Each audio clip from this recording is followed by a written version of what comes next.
Hello there and welcome to my YouTube channel, Julia McNeil Crafts. So today I'm so excited because I have started working with the lovely Sam from Samantha K, and she makes the most amazing MDF. So I just got sent this parcel. I'm going to be helping her out with her YouTube video. So you will either find this video on my channel, which is Julia McNeil Crafts, in which case please pop over to Samantha's channel and check out lots more inspiration of lovely things to do with your MDF.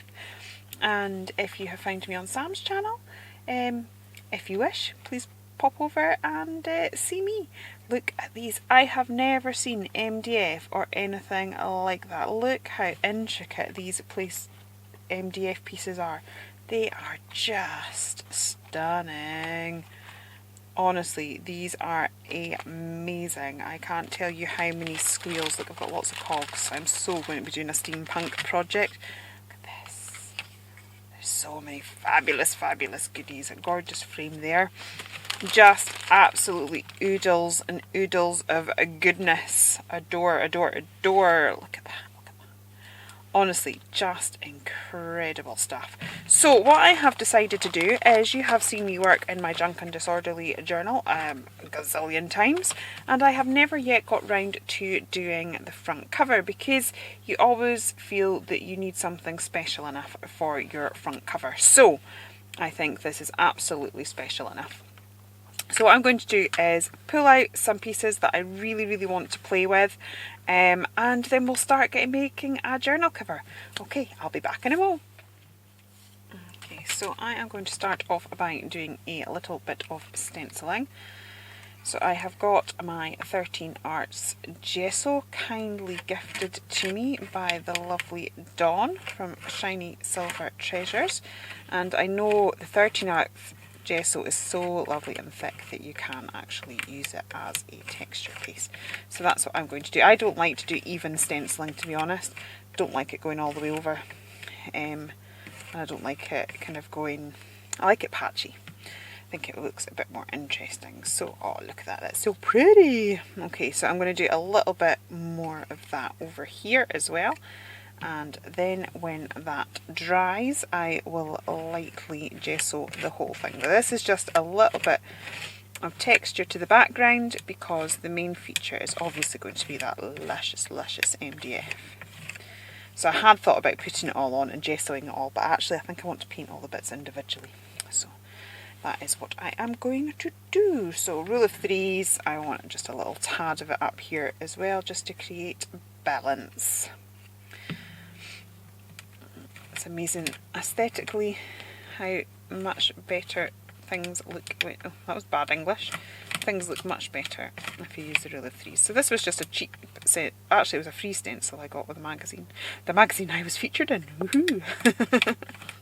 If you happen to get that, this was the free stencil that came with it. Okay. That's not why I used it. I actually like the pattern, but okay, so I'm going to leave that gesso to dry, and then we are going to colour up some of the gorgeous MDF. Okay, so I have decided to paint my MDF pieces with my new Lumies that I got from the craft box. Now, we were able to use these. I've not gessoed these at all.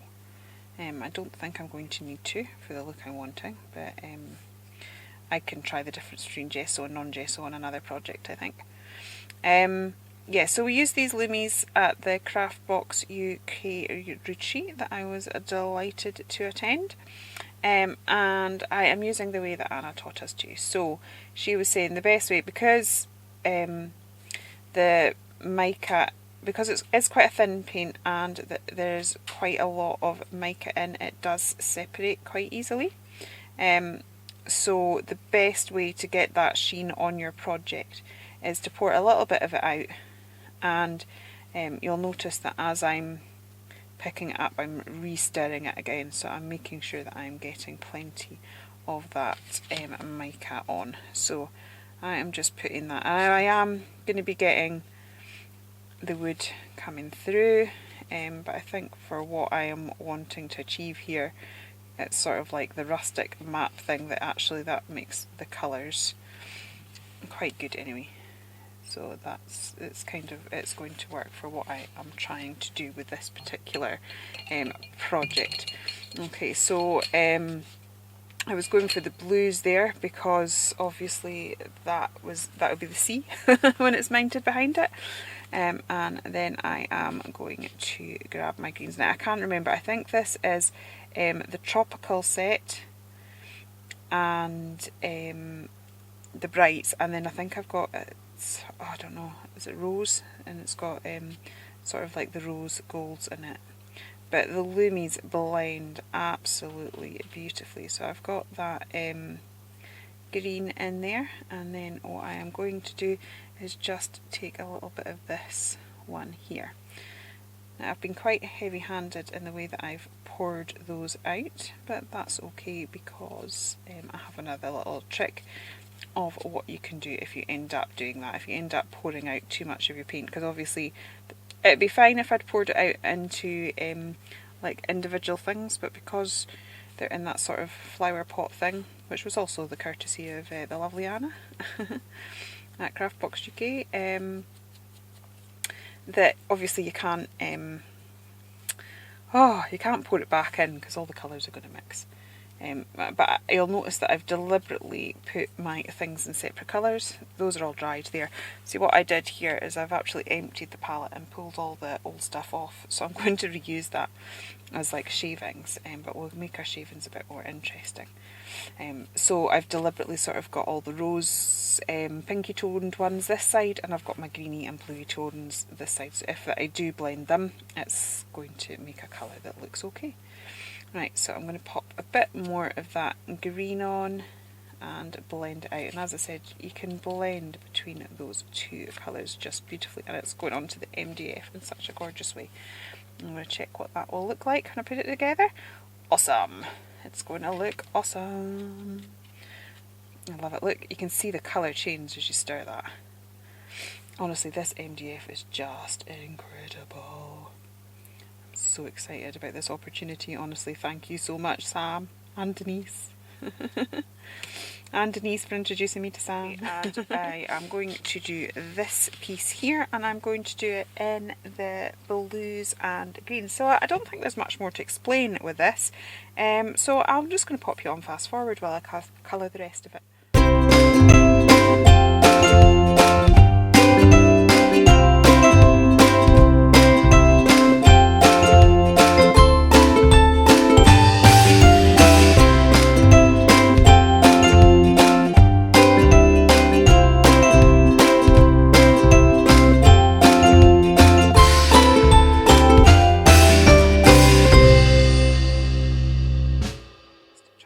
I'm hoping that was in camera. I'll find out when I look back. Okay, so now I'm just going to paint this. Now I've tended to do 3 shades of most of my colouring as I've been doing this, basically because with any colouring it will look more realistic if you have shades and tones, and you normally have a shadow and you have a mid-tone and a highlight. So I'm not being sort of following all the rules of light source and theory and all of that sort of stuff. If you wanted to get really technical you could, but I don't think in this sort of project that you need it. But you will find that it does just add that extra element of I don't know, it sits nicer. Sometimes if it's a flat colour the whole project can end up looking flat, and then when you've got these beautiful pieces of MDF, you really want to kind of make the most of them, and you know, thinking about how you colour can make a difference. Obviously if it's not your style, that's absolutely fine too, but it's just a little trick that if you want to try, you can. And as I said, it just helps to add a little bit of extra interest. I think when you're doing a mixed media project, it's all about layers and interest and So it's just one of those things. If you can add an extra few tones and interest with your colouring, it's just another element to look at and admire when your project is finished.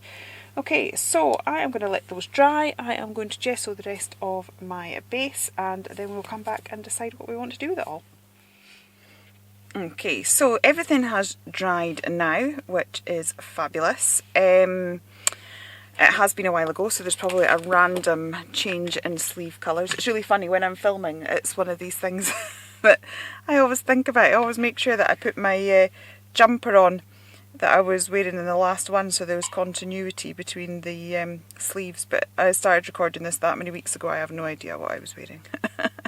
Now, in the video earlier I mentioned what I was going to do with my leftover Lumi paint, and I actually did video it, but I'm going to take that out of the video because it hasn't turned out particularly well. That's my fault. It's not that the technique's rubbish, it's that my fault. It's because I was a little bit too stingy.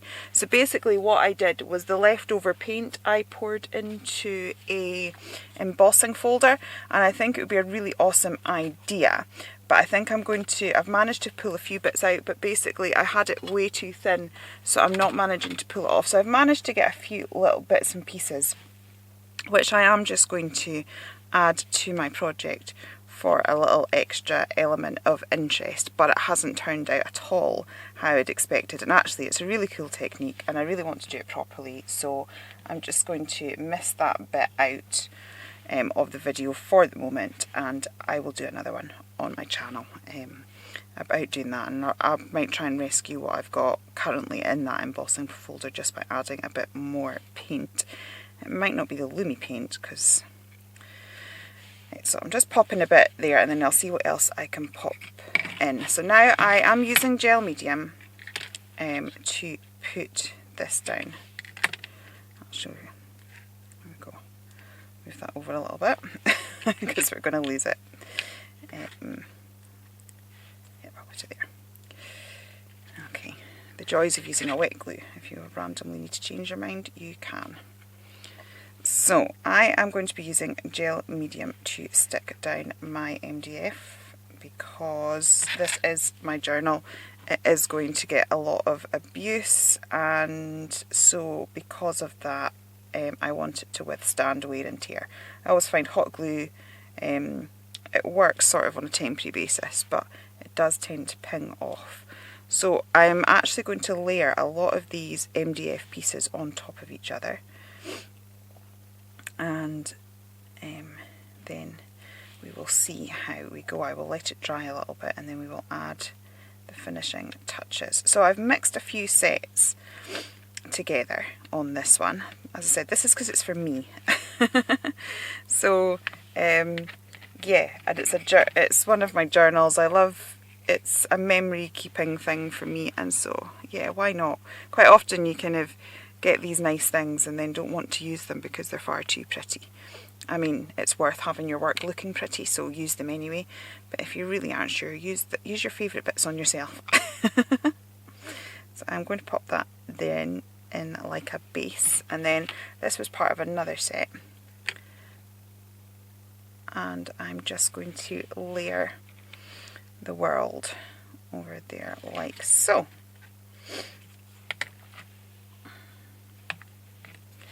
So again, I'm going to put gel medium on the heavier bits there so that we get a really good adhesion to it. I feel so bad. We've got a little kitten, and I film in the loft, so during the day she gets the run of the house, but if we're out, I have her so she has the living room. We do have a large living room and the kitchen, so she can get something to eat. But it's like she knows I'm in the house right now and that the living room door is closed, and she's not impressed. I just keep seeing this pathetic little face looking at me as in, where are you going, mummy? So I'm feeling very guilty. She's making me feel all guilty. My poor little Baba. She's just like, she looks at us now, if the three of us have to leave at the same time, she just kind of stands behind the door with the most pathetic look on her face. of like, why are you leaving me? So it's like, she was like, oh, actually watching me walk up the loft. And yeah, not coming, she's not coming with me, so it's like her little face. I'm like, I'm so sorry. Right, we're going to have to get a bit more glue on this. I'm just going to stroke it down the actual length of this. It should still stick okay, and this glue will dry clear. It's a gel medium, and the one I'm using is Indigo Blue Slap It On. Yeah, so I'm really layering up my embellishments, so this is quite luxurious, and as I said, I am using a number of different sets as well, because I'm just spoiling myself, because the journal is mine. Okay, I think it looks quite pretty. I'll pop that there, oops. Okay, and then I was going to put the sentiment across there as well.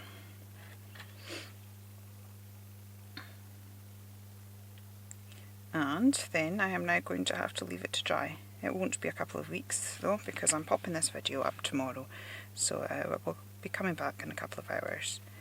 I need to go and need to tidy my craft space because it is looking ridiculous. And yeah, I need to probably go and play with the cat again, because I'm feeling very sorry for her.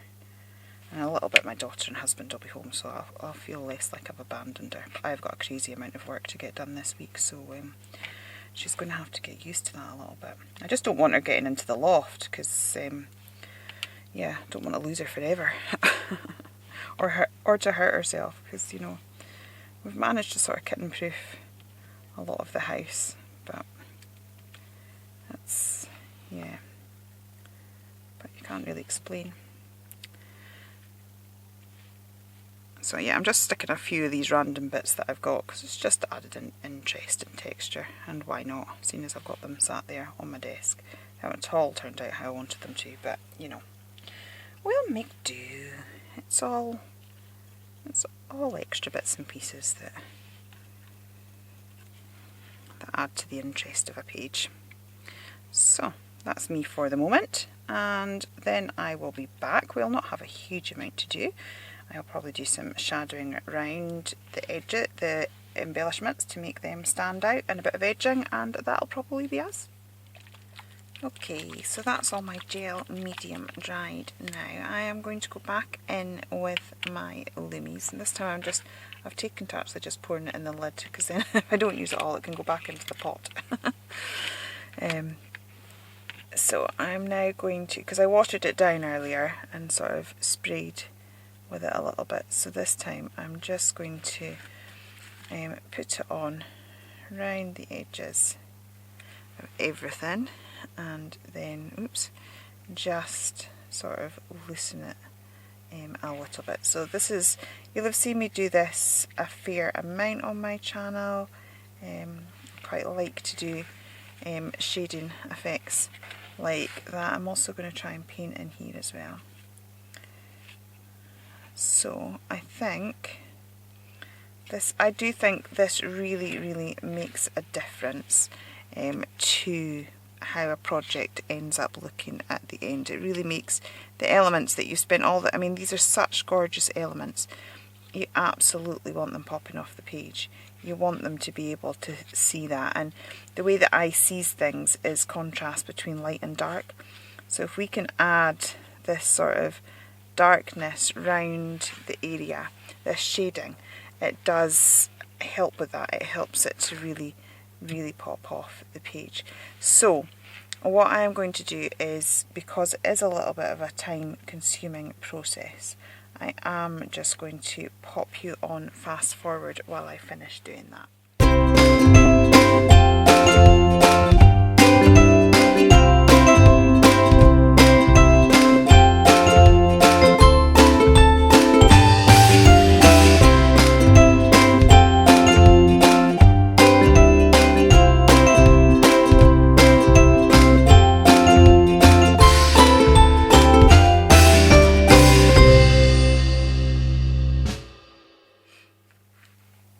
Okay, so that's looking better. I want to really emphasize some of this as well, so I'm going to go over with an ink Tints pencil. So this is Shiraz 0600. I love using my ink tints because it has the movement of watercolour, but once it's dry it's an ink, so it's permanent, so it's fantastic for mixed media. But I'm just going to hopefully be able to create much darker shading in certain areas. So hopefully now that I've activated that with the water, that you can see that that is much darker in there. And I do like building up the colour like that. So I kind of use a few techniques. I'll put it on dry like you just saw, and then pull it out with a brush. The other thing is sometimes I pick it off the brush and pop it down, and then sometimes if you colour into the wet like that, you get it nice and dark. But I do think really darkening some of the elements up here does, hopefully you can see that the difference that it does really make it pop off the page. So once again, because this is a little bit of a labour intensive process, but I do believe it makes a huge amount of difference. I am going to pop you on fast forward while I'll probably not do it in everywhere, but just different touches that I definitely want it darker in those particular areas.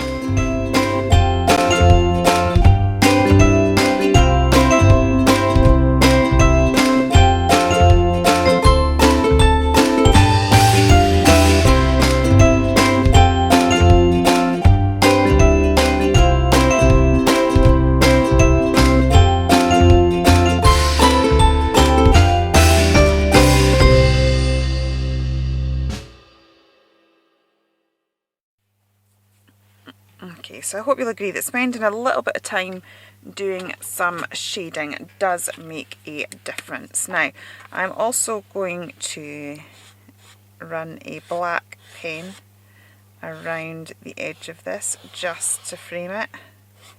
Again, if you're familiar with my work, you will know that I literally put a black pen around everything. It is almost essential to me as my scissors. You know, if they did the crafty island, you know, what would you take with you? Definitely a black marker pen. That would definitely be one of my essentials. I don't know what the rest of it would be, but that would definitely be one of them.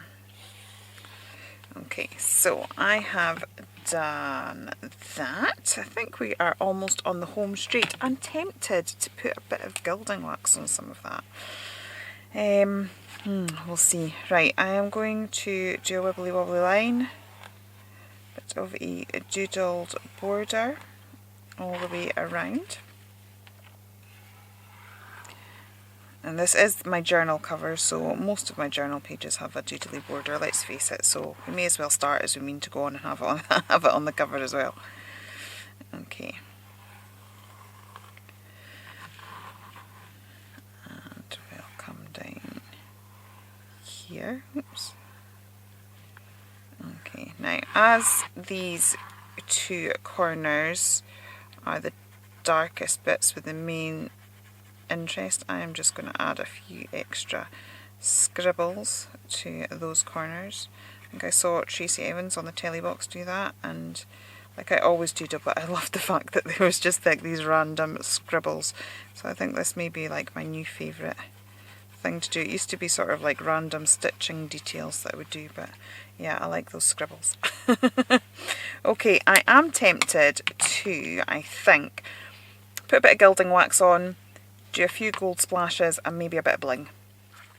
Okay, so I have a little bit of my Pebeo gilding wax, and I just want to sort of catch the edges, because obviously that Lumi paint is gorgeous and we've got some fabulous colours going on with that, so I don't want to take away from that, but I think just having a few touches of gold on some of the edges just could add an extra element of interest.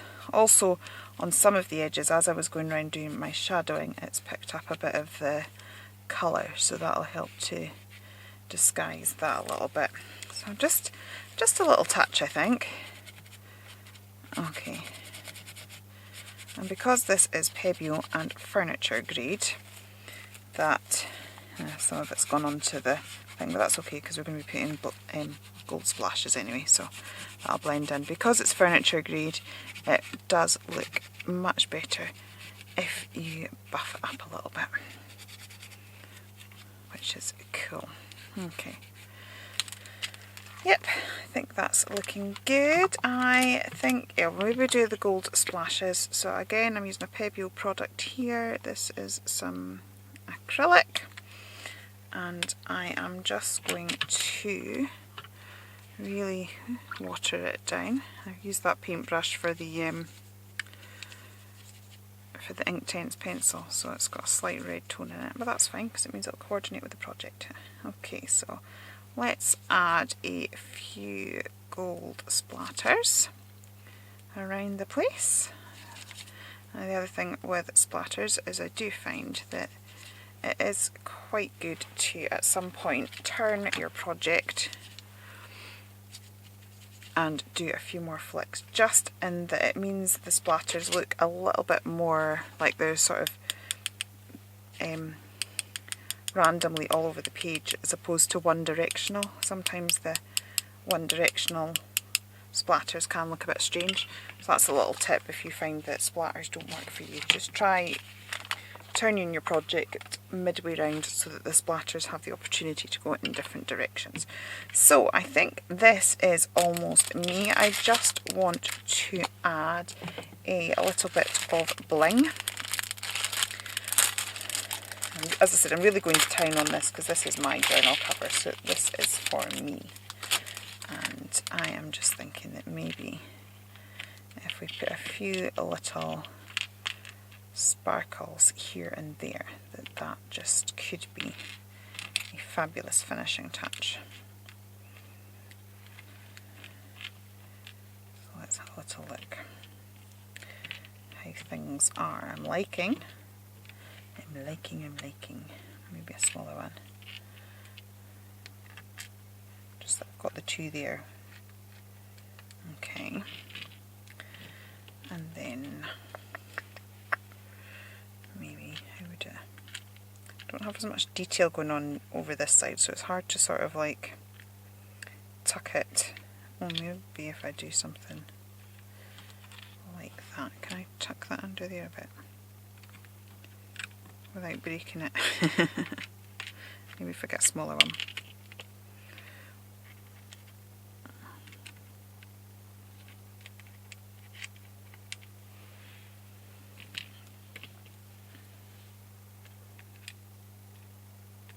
No, I don't mind the one on there. Let's have a little look. Maybe I should just keep them on this side. Just have something like that. Oops. And then let's take this one and tuck it under here. I like them to sort of be peeping out as opposed to, yeah. I think maybe like that. We'll just have it all coming down that one side. Yeah, okay, so I'm just going to glue those down. Okay, so while I was off camera, I got some smaller gems and just added them to the little flowers. I'm just wondering whether to add some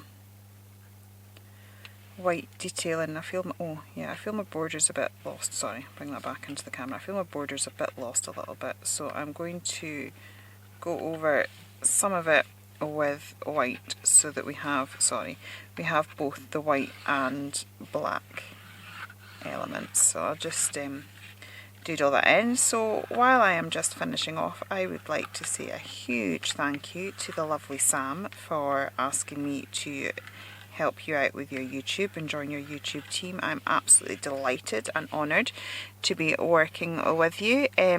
If you have seen this video on my channel, Julia McNeil Crafts, please do pop over to Sam's channel and have a look at all her gorgeous products and other things that her team has made. And if you've discovered me through Sam, you're more than welcome to have a look to see what I am all about as well. I'm looking forward to doing lots more work with Sam, and I know it's going to be fun and interesting collaboration, so thank you ever so much.